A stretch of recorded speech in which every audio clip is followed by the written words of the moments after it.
Hi, this is Frank Schaeffer. I'm an author who grew up as an evangelical. My father, Francis Schaeffer, was a world-famous evangelical author and leader. I'm one of the people who formed the religious right back in the 70s and 80s, and I changed my opinions.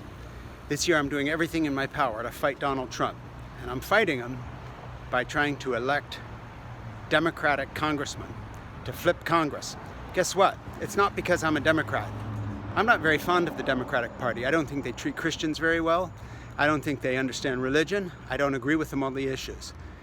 And I have something to say to my Republican friends. Go ahead after this election. Keep voting anti-abortion if you want. Go ahead. Have different views than liberals. Liberals don't know everything. They may be wrong on a lot of stuff, but I'll tell you something that liberals are right on this time around, for once. And that is Donald Trump is a monster. He crosses a human line that nobody should be allowed to cross. You don't mock people who were sexually assaulted when they're 15. You don't mock handicapped people. By the way, I had polio, I limp on one leg. Don't take it personally. I don't have to be politically correct. I can call myself a cripple if I want. I don't have to use any terms that please some editorial board. But listen, my Republican friends, this time around, consider. You don't want Donald Trump unhinged more than he is, all right? You know in your hearts that he embarrasses you sometimes. You know that. All right, come on, admit it.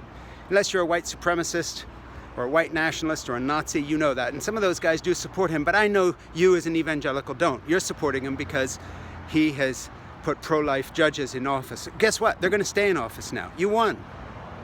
But this election, we need to curb his powers. We have 3 branches of government, and if he controls all of them completely and gets that pat on his egotistical back, he's already a little bit of an egomaniac, not quite Jesus-like, wouldn't you say?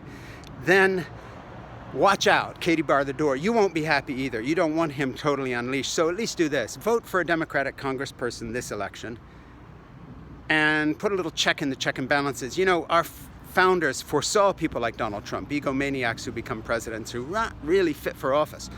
And so they gave us other branches of government to curtail their power. The trouble is with the Republican Party, they haven't limited him in any way. They are lick-spittle kind of followers, and they've gone along chasing the big money in the tax breaks for billionaires. You didn't get any of that, and other things. So listen to me, please, this election, vote for a Democrat. Check his power, then go back to voting Republican. Or never vote again, but don't let us down this time, or we're going to be in the situation that the theologian Dietrich Bonhoeffer was in Germany in the 1930s with a runaway authoritarian who then became a dictator. I'm not saying Trump is Hitler, but we believe in sin. We know where the ego goes. So please, listen to your Bible, listen to your theology.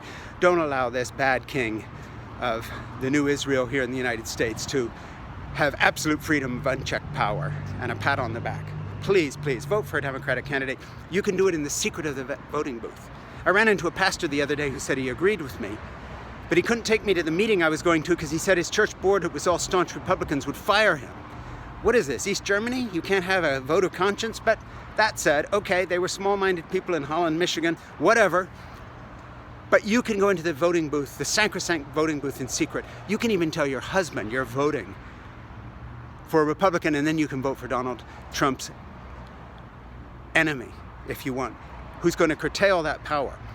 They're not going to be able to roll back everything he's done with the judges. That's there. The things you like that he did are going to stay. But you can vote in privacy and say, listen, enough is enough, okay? My name's Frank Schaeffer. Thank you so much.